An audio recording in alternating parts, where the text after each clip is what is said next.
Hey there everyone, Mazrock here, and yesterday I swapped covenants on my protection warrior. I went from Night Fae to Kyrian. With this video, I'm going to explain why, my reasoning, and the pros and cons from now having played both a little bit more and a little bit further and a little bit in depth. Night Fae, of course, being way more, way longer, but that is what it is. Before we get started, please, if you like this type of content, like and subscribe. My Discord channel is now open. I'm going to be working on that a little bit more throughout the upcoming weeks and things like that. Try and get a positive community of tanks and like-minded people coming together and just having fun, asking questions, and how to progress and become better tanks all around. So the link is going to be down there in the doobly-doo below. And lastly, I stream on Twitch every Wednesday, Thursday, and Saturday, as well as I am trying to add more streams. Link down in the doobly-doo below. Let's start out with pros and cons. What did I immediately notice going from Night Fae to Kyrian? Well, I lost a big chunk of damage. Ancient Aftershock is really no small amount of damage. It is a lot, it provided a lot for me, and it also provided a group kick. So one of the things that I had to do immediately swapping from Night Fae to Kyrian was managing my shockwave a lot better, because my shockwave is now my main group kick to anything that can be stunned and cast. So having to manage that a little bit more instead of just having both, because having Ancient Aftershock is really a big shockwave. It's on a bigger cooldown, mind you, but it is a nice big group kick. So what I had to do is really manage that a lot better and kind of work out with that. Now, what did I gain from being Kyrian that I noticed before? Of course, there's the Vial of Serenity, which on necrotic weeks is pretty much invaluable. Also, I gained the Spear of Bastion, which opened up more kiting and defensive opportunities for me. So what I had was now doing in dungeons, instead of having to rely on Ancient Aftershock and Heroic Leap to get away during the knockback, is you can put down a Spear of Bastion onto the packs, and Heroic Leap away, or just walk away. You don't even need Heroic Leap up. You can just literally walk away. And you just see them stuck there, tethered, just trying to bounce back and forth like they're attached to a bungee cord.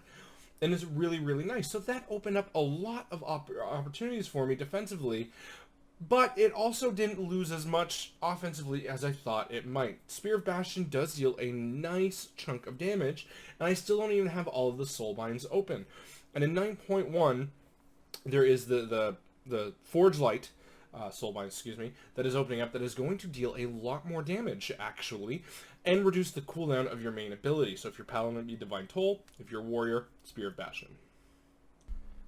So, all in all, I lost damage and a group kick from Night Fae to gain a lot more utility from Kyrian. So, was this a good trade-off? Actually, I think it is. I think it was a smart trade-off for me, but the big pro and con comes from outside of class design, soulbind, covenant ability, or anything else. It actually comes from wanting to push keys, and the fact that a lot of best-in-slot covenants for DPS is actually Night Fae. So finding Night Fae DPS to form a Mythic Plus push group is very common. No one is actively looking for a Night Fae. In fact, people are actively surprised when there's no Night Fae in their group to do the Night Fae mechanics in DOS and Mists of Tyranid Scythe. Like, it blows my mind whenever I actually do join a group and there's no one to open up the thing, the skip at the first part of this Mist. Like, wait, there's no Night Fae here? What are you talking about? There's no Night Fae. So, one of the reasons why I did this was to actually help me find a better push group. A lot of people are kind of snarking on the Night Fae Protection Warrior right now, which I don't know why, because they are amazing. But if you're trying to start a push group, you technically try and want all 4 covenants within this group. And tanks right now are generally Kyrian. Most of the best-in-slot tanks are Kyrian. If you look at Paladin, Warrior is half and half with Night Fae, I think. Actually, I think Night Fae would take over Kyrian if it wasn't for this group meta pushing of having to have all of the covenants.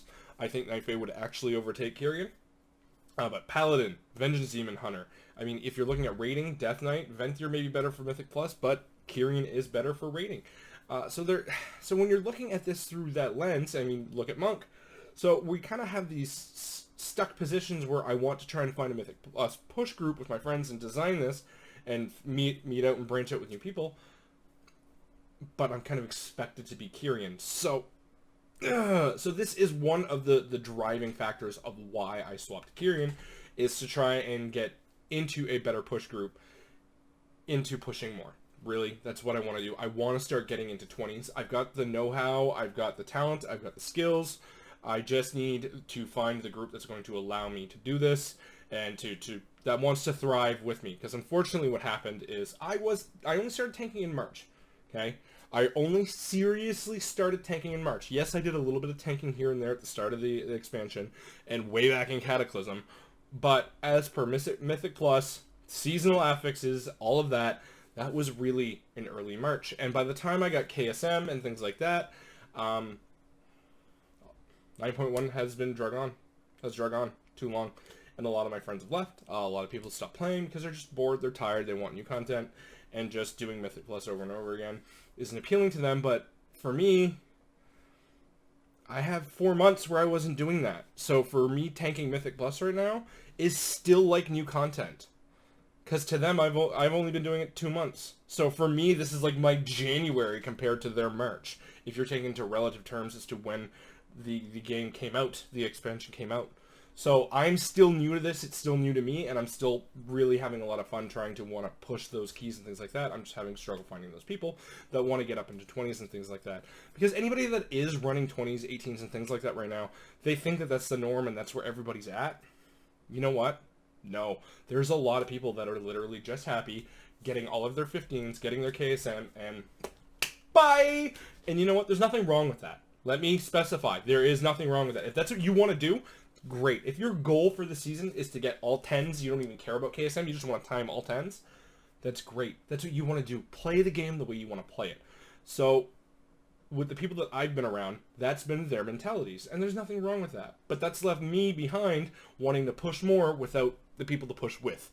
And while tanks are yes in demand, there's a lot less people playing the game right now in 9.1 than there ever was, because the expansion has just gone on, the patch has just gone on too long.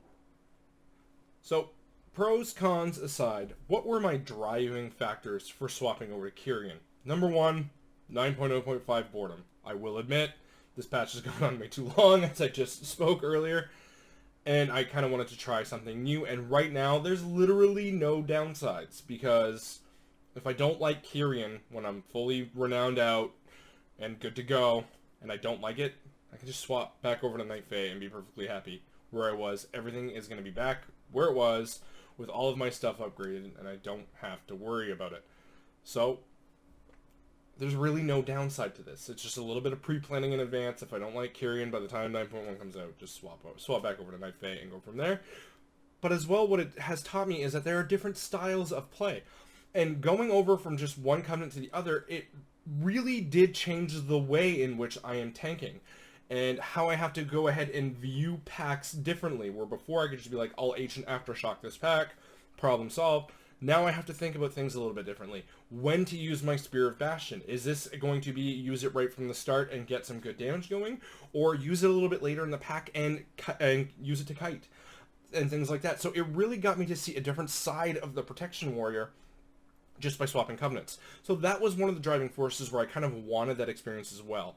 And kind of move forward with it and see if I'm really going to like it or not. And just try and get a different style of play. Refresh things, right? Because you got to try and do things like that whenever you can to keep things a little bit more interesting, especially if you've only been playing one specific thing for quite some time.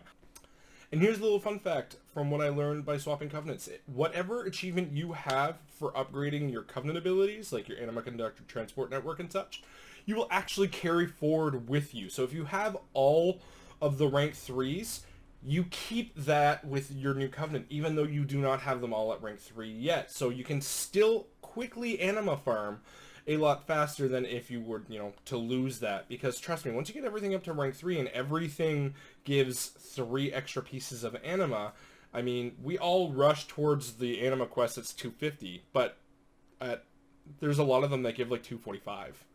If you look for them. So really, they stack up quick, and it's not difficult to get 1,500 anima, 2,000 anima in like 45 minutes an hour. If you're kind of quick on those anima ones and you kind of get lucky on the world quests.